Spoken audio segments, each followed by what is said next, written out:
The unseen threat: North Korea's global IT workforce. North Korea is deploying a sophisticated army of IT workers across the globe. These individuals infiltrate Western technology companies and the burgeoning cryptocurrency industry. This covert workforce poses a significant and often underestimated threat. Their operations are designed to be stealthy, generating revenue for a regime under severe international sanctions. The scale of this operation is vast, with thousands of operatives believed to be active. They are a hidden component of North Korea's strategy for economic survival and funding its state objectives, including its weapons programs. Understanding this threat is crucial for global security. The Federal Bureau of Investigation has issued renewed and urgent warnings. They highlight the persistent efforts of North Korean IT workers to secure employment within Western tech firms. This infiltration is particularly alarming for the cryptocurrency space, a sector already grappling with security vulnerabilities.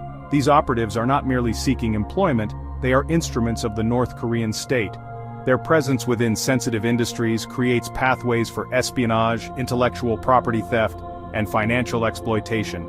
The warnings underscore the need for heightened vigilance among employers, especially those in critical infrastructure and emerging technology sectors. The threat is dynamic and evolving rapidly. Concerns are growing that developers linked to Kim Jong-un's regime could be deeply embedded in popular crypto protocols.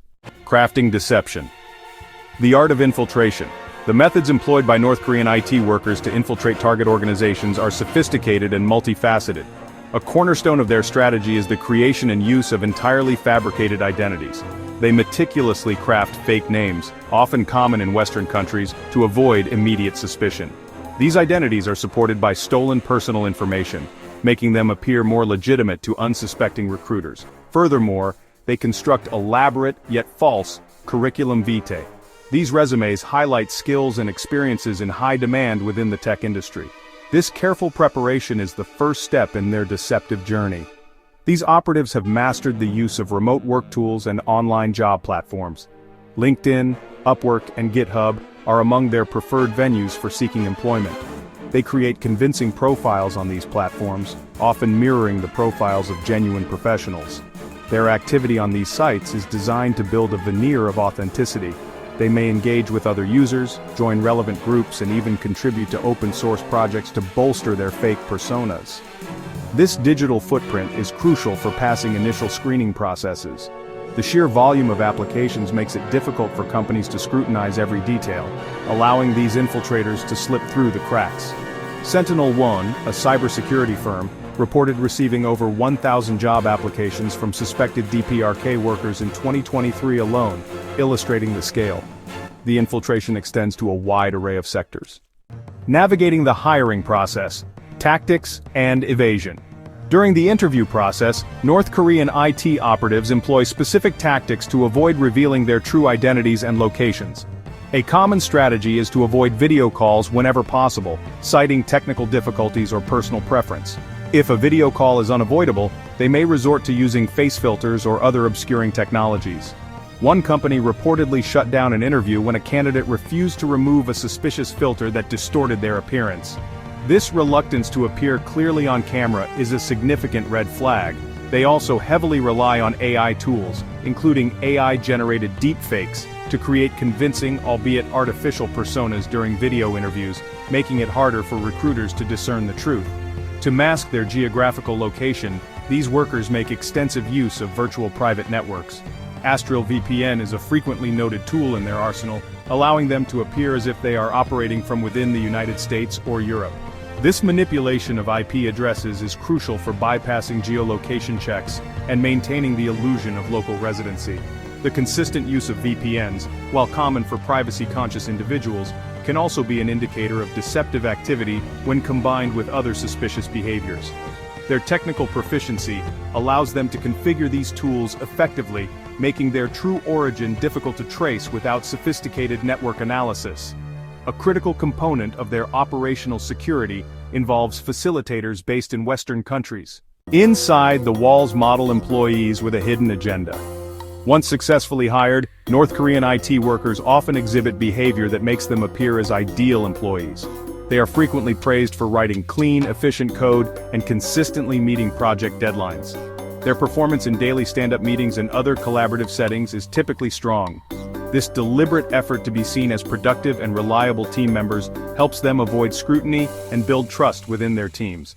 By excelling in their assigned tasks, they reduce the likelihood of managerial oversight or suspicion from colleagues. Their technical skills are genuinely proficient, honed through rigorous training programs within North Korea. This allows them to integrate seamlessly into demanding tech environments. Mandiant, Google's cyber threat intelligence arm, emphasizes a crucial point about these operatives. The vast majority of North Korean IT workers do not engage in overtly malicious actions such as sabotage, deploying ransomware, or creating hidden backdoors in the systems they work on. While the potential for such actions certainly exists, their primary directive is revenue generation for the North Korean regime. Their focus is on fulfilling their job responsibilities competently to ensure a steady flow of income. Section 5. Economic Lifeline. Sanctions, Survival, and Illicit Earnings. North Korea's heavy reliance on its covert IT worker program stems directly from its profound economic isolation. The country is subject to extensive international sanctions, imposed due to its nuclear weapons program and human rights record. These sanctions have severely curtailed its ability to engage in legitimate global trade. As a consequence, North Korea faces a desperate and continuous need for foreign currency to sustain its economy and fund state priorities. Legitimate exports, which were already limited, reportedly dropped by a staggering 90% after 2016, further tightening the economic vice on the regime and forcing it to seek alternative revenue streams. In response to this economic strangulation, Pyongyang has increasingly turned to illicit activities to generate income. Two major, albeit unconventional, revenue streams have become prominent: the operation of a network of state-run restaurants in foreign countries, often suspected of illicit dealings, and the deployment of its skilled IT workforce to infiltrate global companies remotely. Section 6. Crypto's Shadow Developers. North Korean Inroads into Web3. The cryptocurrency industry has become a prime target and operational area for North Korea's IT workforce. Google's threat intelligence team, Mandiant, has reported compelling evidence indicating that North Korean IT workers are already deeply involved in the Web3 ecosystem. They are not just peripheral players, they are actively contributing to the development of Solana-based decentralized finance protocols. Furthermore, their activities extend to building applications on the Cosmos network and developing AI-powered web applications specifically designed for various blockchain platforms. This level of integration means their code could be running critical functions within these emerging financial systems. A significant aspect of their involvement in the crypto space is how they receive payment. Many of these operatives prefer or are directed to be compensated in cryptocurrency. Section 7. The Human Element, Facilitators and Domestic Complicity. The success of North Korea's remote IT worker program relies heavily on a network of facilitators, some of whom are citizens of the very countries being targeted. These individuals act as crucial intermediaries, helping the operatives bypass logistical hurdles and maintain their cover. One of their primary roles involves managing the physical hardware, such as company-issued laptops. Facilitators may receive these devices at US addresses and then forward them to the North Korean workers, who are often located in third countries like China or Russia. This prevents companies from realizing their employees are not based where they claim to be. A more sophisticated method employed by these facilitators is the establishment of laptop farms. Christina Chapman, a U.S. citizen from Arizona, was indicted in May 2023 for allegedly running such an operation. She is accused of helping North Korean IT workers secure remote employment at over 300 U.S. companies, including Fortune 500 firms, defense contractors, and a major television network. Chapman purportedly received laptops from these companies, connected them to U.S. internet infrastructure she controlled, and allowed the North Korean workers to access them remotely. This created the illusion that the workers were based in the US, deceiving employers and enabling the scheme to flourish for years. The financial scale of these facilitation schemes is substantial. Chapman's operation alone allegedly helped North Korean IT workers earn at least $6.8 million for the regime. She also allegedly received and processed their paychecks, taking a cut before forwarding the rest.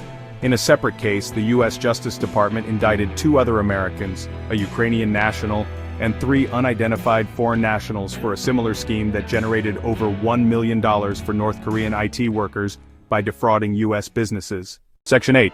Escalating dangers, extortion, and evolving tactics. While the primary objective of most North Korean IT infiltrators has been revenue generation through legitimate-seeming employment, recent incidents suggest a potential shift towards more overtly malicious activities. In 2024, there were at least 2 documented cases where North Korean IT workers, upon being discovered by their employers, resorted to extortion. Their demand was simple, yet menacing. Pay us, or we will leak your company's sensitive data. This represents a significant escalation from their usual modus operandi of quietly performing their job duties. Such actions indicate a willingness to leverage their access for more aggressive financial gains if their initial cover is blown. This shift towards extortion could be a sign of desperation or an opportunistic evolution of their tactics. As companies and government agencies become more adept at detecting and exposing these infiltrators, the operatives might feel increased pressure. If their traditional method of earning salaries is compromised, they may turn to more coercive measures to extract value before losing access entirely. This development poses a new layer of risk for companies, as a compromised North Korean IT worker could transform from a passive earner into an active threat, capable of causing significant reputational and financial damage through data breaches or public leaks. Section 9. Combating the infiltration awareness, countermeasures, and compliance. The United States government and its international allies are significantly ramping up efforts to raise awareness about the pervasive threat posed by North Korean IT workers. Advisories from agencies like the FBI, the Department of State, and the Treasury Department are being issued with increasing frequency and detail. These advisories provide companies with indicators of compromise, red flags to watch for during the hiring process, and best practices for due diligence. The goal is to equip businesses, particularly in vulnerable sectors like technology and finance, with the knowledge needed to identify and reject these deceptive applicants, thereby closing off a vital revenue stream for Pyongyang. Improving detection methods is a critical component of the countermeasures being developed. This involves more sophisticated screening of job applicants, including enhanced identity verification processes, and closer scrutiny of digital footprints. Companies are being urged to implement stricter protocols for remote interviews, such as mandatory clear video feeds and robust questioning to probe inconsistencies. Technical measures like advanced IP geolocation services and network traffic analysis can also help identify operatives attempting to mask their true location. However, the operatives are constantly adapting, using AI and other tools to bypass these checks, making it an ongoing cat-and-mouse game for security teams.